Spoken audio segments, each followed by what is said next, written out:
श्री शिवाय नमस्तुभ्यम। हर हर महादेव। कैसे हैं आप सब दोस्तों? आज की ये वीडियो बहुत ही ज्यादा खास होने वाली है दोस्तों। 18 अप्रैल शुक्रवार को पड़ रही है कामदा एकादशी।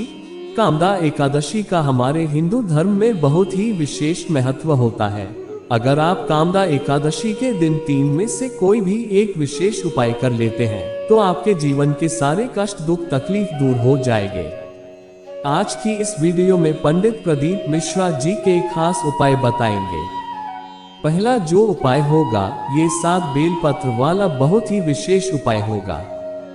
दूसरा जो उपाय होगा ये 3 बार स्वधा स्वधा वाला बहुत ही विशेष उपाय होगा। तीसरा जो उपाय होगा यह उपाय बहुत ही ज्यादा लाभकारी उपाय होने वाला है। इस उपाय में आपको श्री हरि चंदन की एक बिंदी लगा देना है।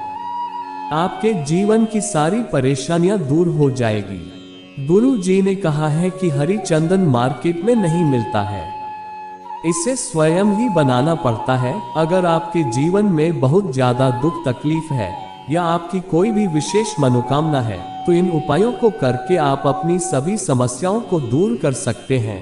साथ ही अगर आपके घर में धन संपत्ति की बहुत ज्यादा कमी रहती है तो आप इन उपायों को करके अपनी आर्थिक तंगी को भी दूर कर सकते हैं। दोस्तों, इन उपायों को गुरु जी की ही कथा को सुनकर और समझकर ही हम आपको समझाने का पूरा प्यार करते हैं।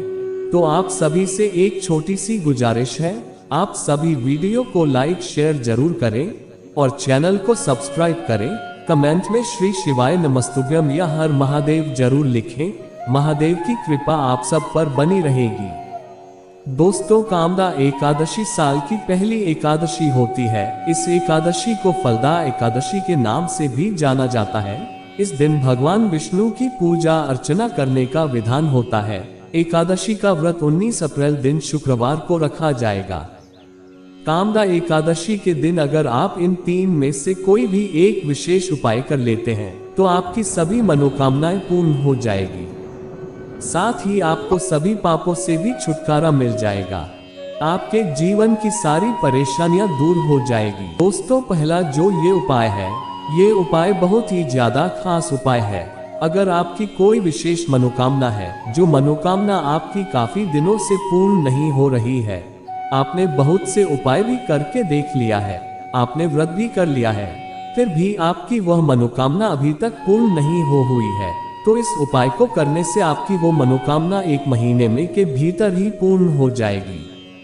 अगर आपके घर परिवार में सुख शांति नहीं रहती है, आपके घर परिवार में लड़ाई झगड़े गृह कलेश होते ही रहते हैं, या आपके बच्चों के विवाह में बहुत विलंब हो रहा है, तो इस उपाय को उस बच्चों के हाथ से करवा लेना है। अगर आपके कारोबार व्यापार में सफलता नहीं मिल रही है या आपको किसी काम को करने में सफलता नहीं मिल रही है तो इस उपाय को करने से आपकी हर मनोकामना पूर्ण होगी। इस उपाय को करने के लिए आपको 7 बेलपत्र लेनी है। बेलपत्र कहीं से खंडित ना हो, इस बात का विशेष ध्यान रहे। अगर आपको बेलपत्र नहीं मिल पा रहे हैं तो आप शिवलिंग पर चढ़ाए हुए बेलपत्र को धोकर उन्हें शिव जी को फिर से समर्पित कर सकते हैं। और आपको एक तांबे का लोटा लेना है। उस तांबे के लोटे में अपने घर से शुद्ध जल भर लेना है और फिर उस लोटे में 4 से 5 बूंद गंगाजल की डाल दें और फिर 7 बेलपत्र को उस लोटे के में डाल दें। बेलपत्र इस तरह से डालना है कि बेलपत्र की पत्ती लोटे की तरफ हो, इस तरह से डालना है। आपको वीडियो में समझाने का प्रयास कर रहे हैं। और फिर उस लोटे को लेकर आप किसी शिव मंदिर चले जाएं और फिर उस लोटे से नंदी भगवान के उठे हुए पांव के पास धीरे धीरे करके पूरा जल समर्पित कर दें। और फिर जो उस लोटे में बेलपत्र है उन बेलपत्र को हाथों से निकलकर शिवलिंग के ऊपर इस तरह से समर्पित कर दें कि बेलपत्र की डंडी जलाधारी की ओर हो और फिर महादेव से प्रार्थना करें। ऐसा करने से आपकी मनोकामना 1 महीने के भीतर पूर्ण हो जाएगी। दोस्तों, दूसरा जो ये उपाय है ये उपाय 3 बार स्वधा स्वधा बोलने वाला बहुत ही खास उपाय है। गुरु जी ने कहा है कि अगर आप इस उपाय को एकादशी तिथि को जो भी व्यक्ति कर लेता है उसके जीवन के सारे संकट दूर हो जाते हैं। यह उपाय बहुत ही ज्यादा खास उपाय है। अगर आपके जीवन में सुख शांति की बहुत कमी है, आपके जीवन में सुख शांति नहीं रहती है, आप जो भी काम करते हैं वे काम आपके पूर्ण होने से पहले किसी न किसी प्रकार की अड़चन और बाधाएं आ जाती हैं, या आपके घर की आर्थिक तंगी दूर नहीं हो रही है। आपके घर में बहुत ज्यादा आर्थिक तंगी बनी रहती है, आपके घर परिवार में सुख शांति नहीं रहती है, तो इस उपाय को एकादशी तिथि को करने से आपकी सभी समस्याएं दूर हो जाती है। इस उपाय को आप एकादशी तिथि के पूरे दिन में किसी भी समय कर सकते हैं। इस उपाय को करने के लिए आपको एक तांबे का लोटा लेना है। उस तांबे के लोटे में अपने घर का शुद्ध जल भर लेना है और फिर इस तांबे के लोटे को लेकर आप किसी शिव मंदिर चले जाएं और अपना फेस उत्तर दिशा की ओर करके शिवलिंग के पास बैठ जाएं और फिर इस लोटे को अपने दोनों हाथ से पकड़कर शिवलिंग के ऊपर इस तरह से जल समर्पित करना है कि लोटे का मुख आपके विपरीत हो, यानी लोटे की जल की धार आपको दिखाई ना दे। और जब आप जल अर्पित करें तो आपको एक बार में पूरा जल अर्पित नहीं करना है, आपको 3 बार में जल अर्पित करना है। और जब आप एक बार जल अर्पित करें तो स्वधा बोले और फिर दूसरी बार जल अर्पित करें तो फिर स्वधा बोले और जब तीसरी बार जल अर्पित करें तो फिर स्वधा बोले। ऐसा करने से आपके जीवन के सारे कष्ट दुख तकलीफ दूर हो जाएंगे। दोस्तों, तीसरा जो ये उपाय है, ये उपाय बहुत ही ज्यादा खास और लाभकारी उपाय है।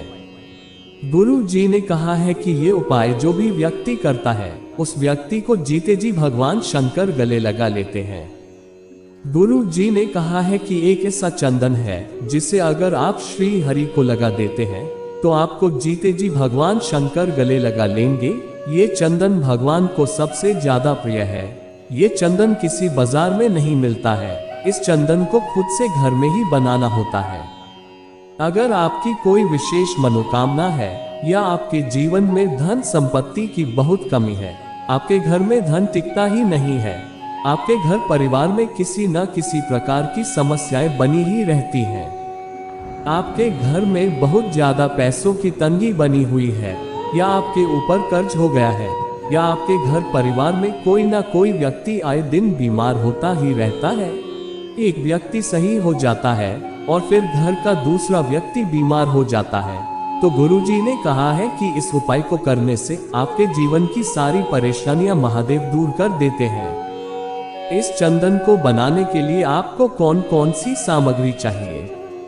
हरे चंदन को बनाने के लिए आपको सूखी हुई तुलसी के पेड़ की जड़ लेना है और फिर इस जड़ को स्वच्छ पानी से धो लेना है और फिर किसी पत्थर में घिसकर इसका पाउडर बना लेना है, या आप पेस्ट बना लें और फिर इसमें थोड़ी सी रोली मिला दें और थोड़ा सा कुमकुम मिला दें। इस तरह से हरी चंदन बनकर तैयार हो जाता है और फिर इस हरी चंदन को लेकर आप अपने घर के मंदिर में भगवान विष्णु की मूर्ति में अपने दाहिने हाथ की अनामिका उंगली में इस चंदन को लगा ले और फिर इस चंदन की एक बिंदी भगवान विष्णु के मस्तक पर लगा दें और फिर उसी हाथ की एक बिंदी अपने मस्तक पर लगा ले और फिर आपकी जो भी मनोकामना है वो प्रार्थना करें। गुरु जी ने कहा है कि अगर आप इस तरह से एक बिंदी हरी चंदन की लगा देते हैं तो आपको भगवान जीते जी गले लगा लेते हैं और आपके जीवन के सारे संकट कष्ट दुख तकलीफ दूर कर देते हैं। दोस्तों, ये 3 उपाय एकादशी के बहुत ही खास उपाय हैं। अगर आप इन 3 में से कोई भी एक विशेष उपाय एकादशी तिथि को कर लेते हैं तो आपकी सारी समस्याएं दूर हो जाएगी। अगर आपका कोई भी प्रश्न है तो आप कमेंट में पूछ सकते हैं, लेकिन आपको गलती नहीं करना है। श्री शिवाय नमस्तुभ्यम। हर हर महादेव।